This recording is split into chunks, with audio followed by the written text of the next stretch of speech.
hire Chris Ford as head coach. And in a move towards youth and speed, Dennis Johnson is released and Jim Paxson is waived.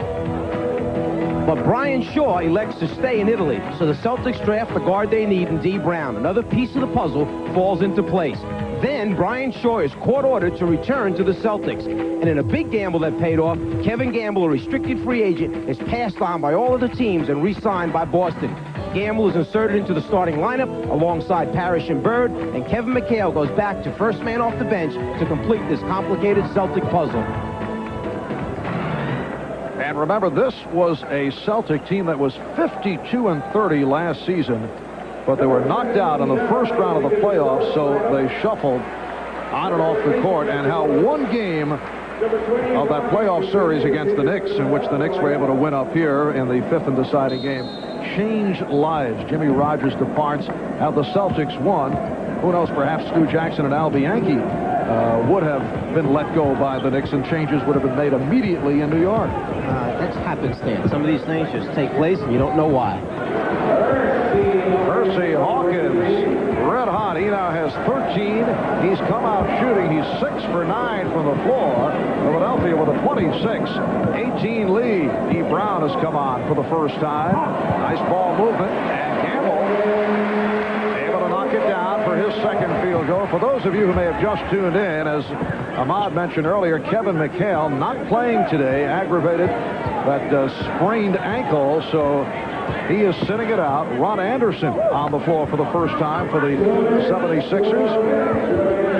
Here's Barkley for three. That's not the same as before, where his feet were really set. That time, Bird up challenging made Charles have a little bit of indecision on that shot.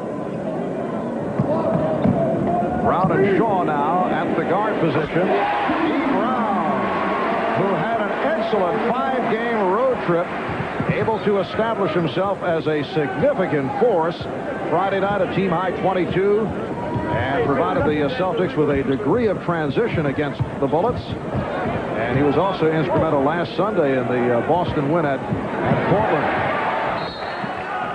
With the Shaw-Brown combination, Chris Ford told us earlier today that it now puts D. Brown in the scoring or shooting guard role. He likes it when he slides him over into that spot. He's effective. There's D., the rookie from Jacksonville, who says that he feels he grew up on that road trip. Barkley with the shot clock running down.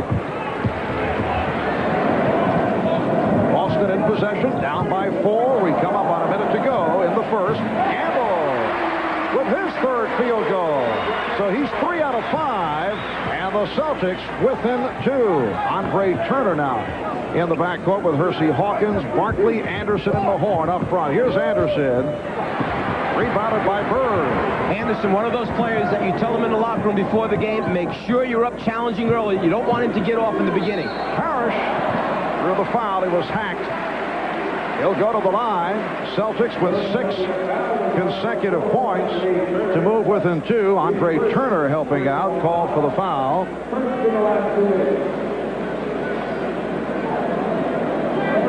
As Robert puts it down on the floor, Turner comes to give help, but that big drop step splits the double team. Just a piece of the arm that time. And here comes the 7'7" Manute Bol, replacing Rick Mahorn. When this group comes on the floor for the 76ers, they like to go to the half-court 1-3-1 trap defensively. It was very effective last time these two teams played because Larry Bird was not in the game. We'll see what happens this time with Bird spotting up deep in the corner. Game is tied at 26. 35 seconds to go in the first quarter. And the Sixers turn it over. Larry Bird, anticipating the baseline action taking place, switched out that time, actually forced a turnover as Anderson was supposed to be the open shooter. Bird hears the footsteps from behind, knows somebody's coming, switches out, anticipating the passing lane. 76ers led by as many as 8. Brown changed his mind. Bird gets it down low. And it's Brian Shaw going to the left hand, providing the Celtics with a 28-26 lead. 15 seconds to go, first quarter. That's the reason why all those other players like Shaw and D. Brown and Reggie Lewis, why their stats are up when Bird plays. He's actually a point forward. Final seconds of the quarter. Foul called on Shaw. What I mean by point forward is you can start the offense through Larry Bird. He can take you off the dribble or find open people. He's the assist man with the ball in his hand. Non-shooting foul, so that slowed down the 76er sequence. Anderson throwing in. Barkley eluding Bird. Shoots for three. And Parrish on the rebound. Charles looking for a goaltend. Charles thought that the ball was still in the cylinder, and when Parrish took it off, it should have counted as a three. But he will not win that one. After one, here at the Boston Garden, it's the Celtics 28 and the Philadelphia 76ers 26.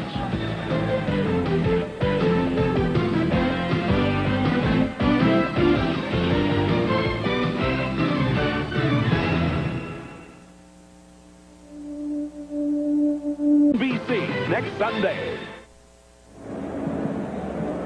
The 76ers were complaining that Parrish took this ball off the rim. Right here, you can see the contact with the rim and Parrish, but the key is the ball must have a chance of going in, which it does not, and it's the belly of the ball that the officials are looking at. A good no call by the officials. So after one, it's the Celtics 28 and the 76ers 26. The Celtics in the midst of a 10-0 run over the last 2 minutes and 15 seconds. Boston 12 for 22 from the field in the first quarter. Sixers at 12 for 25. Andre Turner, Hersey Hawkins at the guards.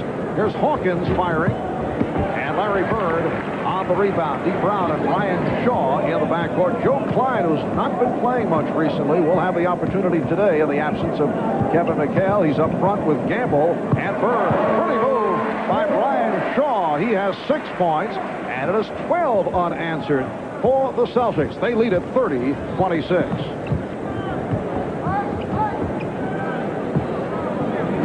Hawkins guarded by Shaw.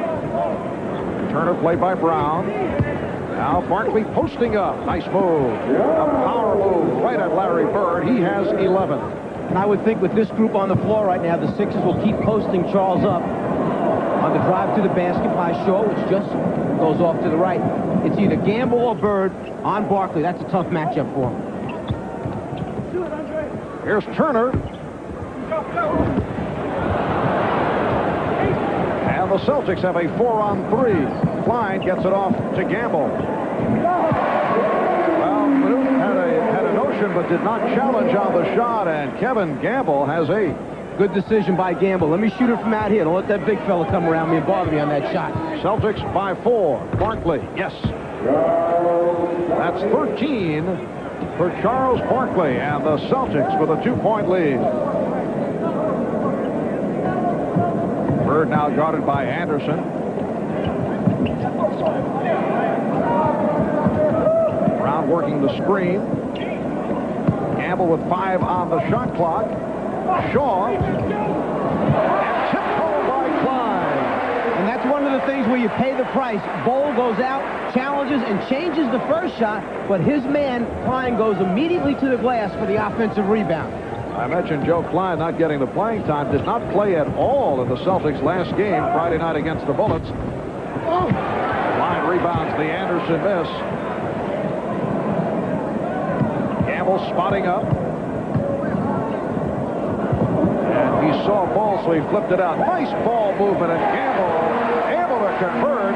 He has 10, and the Celtics lead at 36-30. Gamble spotting up in that left-hand corner just deep enough that Bowl can't get to him on the shot.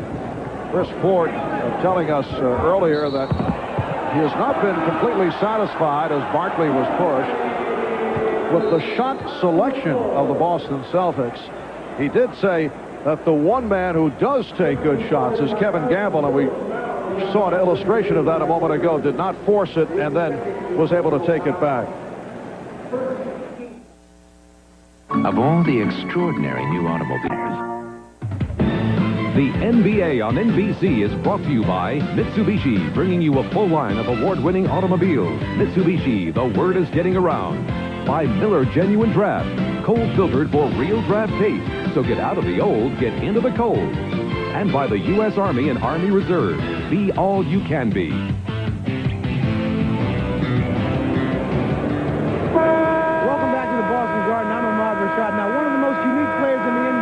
is 7'7" Manute Bol. He is the tallest player in the history of the NBA. And when he comes into the game, because of the visibility, the block shots or chain shots, the opponent shoot an amazing 42%. Now, if you wonder what that looks like, his reach, it's just about like this. If you tried to shoot over me holding this broom up, even Mike Fratello couldn't shoot over me. A great shooter, too. You knew that, Ahmad. What a cheap shot, Mike. You talk about changing shots. He goes up, challenges. Gamble says, not now. But then the pass on the ball rotation, just a little too deep in the corner for Bol to get out and get a piece of it. Good decision by Gamble.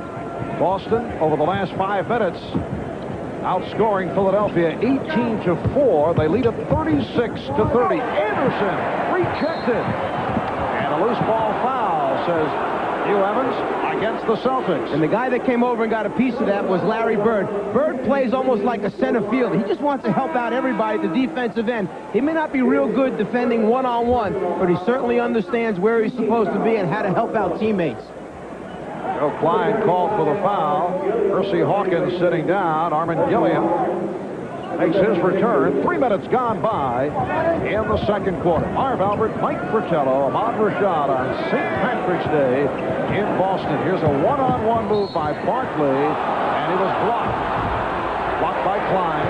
The matchup right now with Joe Klein trying to guard Charles Barkley. Charles will put his head down and try to take him off the dribble. That double team by D. Brown is going to have to come sooner to try and make Charles give up the basketball.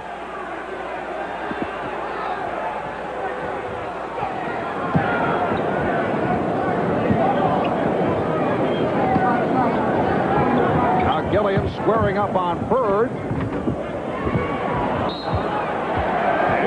Celtic ball.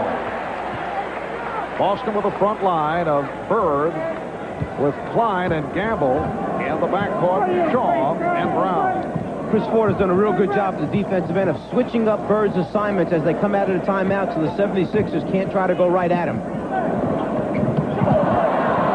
Barkley off the steal, and a traveling violation is called.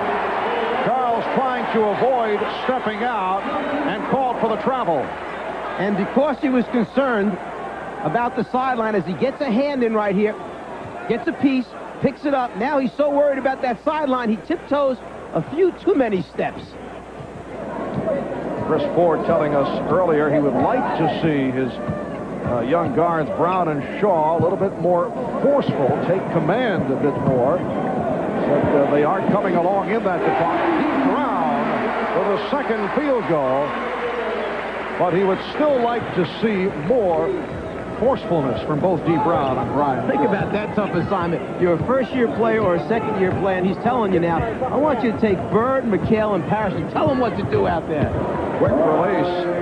Ron Anderson, a notorious streak shooter, able to hit on his first. Yeah, that's a difficult assignment. Even Brian Shaw, who is in his second year in the NBA. Here's Bird.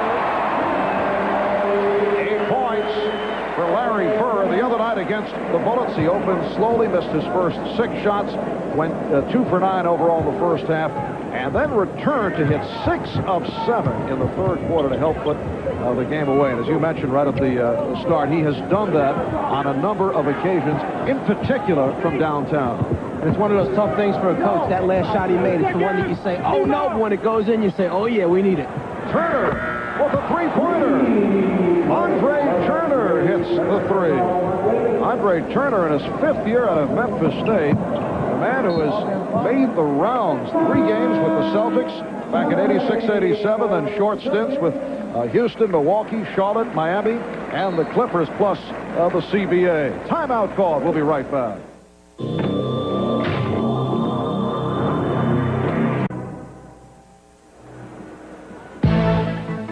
Miller Genuine Draft presents number 1 draft choices. Today's Miller number 1 draft pick, Charles Barkley, who was chosen 5th overall back in '84 by the Sixers, 5-time All-Star.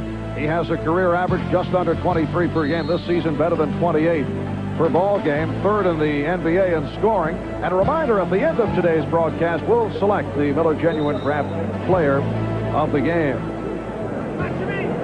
Well, next Saturday, it will be another edition of NBA's Inside Stuff with Ahmad and Julie Moran.